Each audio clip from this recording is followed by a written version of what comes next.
Hey guys, what's going on? Wait a minute.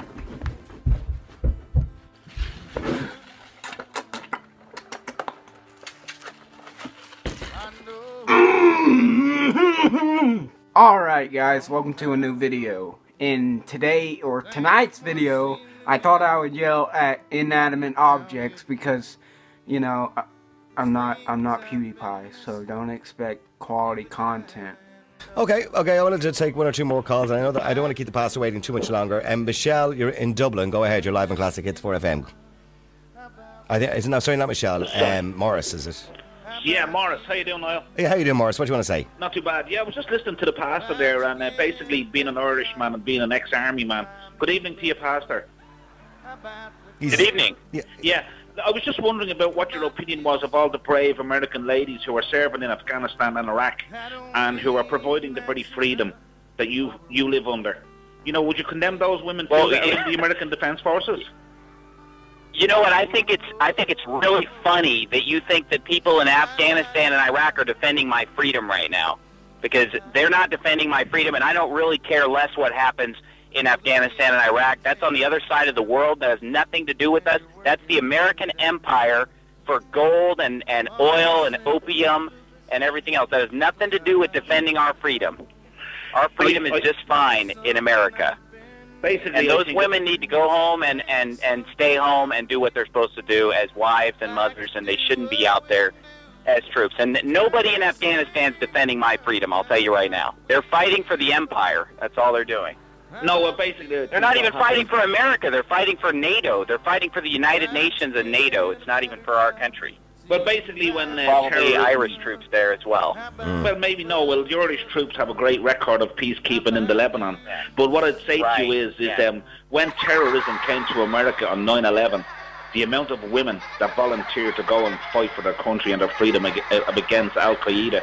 So I find it very ironic that somebody like yourself wouldn't take up a gun and go and fight for freedom as you believe in America. Well, no, I'm not going to fight against a false boogeyman, because guess what? Al-Qaeda was invented by the CIA.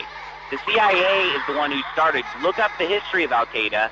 The United States CIA started Al-Qaeda to fight against the Soviets and funded Al-Qaeda, and Osama bin Laden was a CIA asset, and 9/11 was an inside job that was carried out by our own government as a pretext. Now, Stephen, you're living off conspiracy theories. Have you ever seen Building 7? I challenge anyone who's listening to this radio program to go on YouTube and watch Building 7 collapse. Okay, I also challenge anybody who's living on this radio program to go to a website. Elvis is still alive.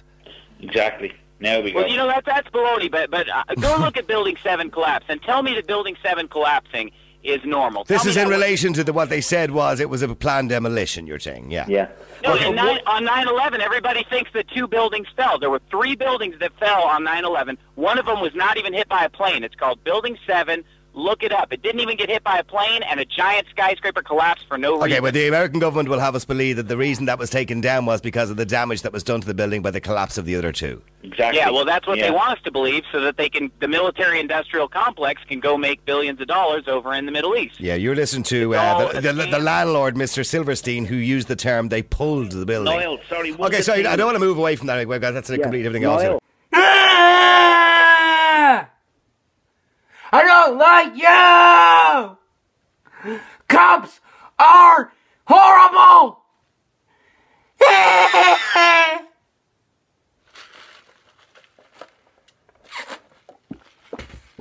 You know? Okay, sorry, Pastor Stephen Anderson, do you believe that your children are being brainwashed? Absolutely not, because if I dropped them off down at the public school, the government school, that's where they'd be brainwashed. Mm-hmm. How are they brainwashed, Pastor? Because... I'm sorry, what was that? I said, Come again? In what respect are your children being brainwashed in the public school? Oh, well, my children are not being brainwashed, but if I did send them to the public school, they'd be brainwashed. They'd get all this training that homosexuality is okay, and they'd get all this training that illicit sex is okay, and that the Bible is lies, and then we evolved from monkeys and stuff like that. Yeah, okay. So you're telling me that you're homeschooling your kids, yeah? Absolutely. You're homeschooling your kids? Yes, sir. Yes. So what you are doing, in effect, is kind of hiding them from the reality of life, hiding them from the reality of science. No.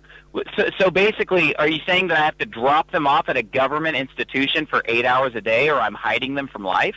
Well, you're hiding them from... You are actually hiding them. Well, what are you protecting them from, Pastor? What are you trying to protect them from?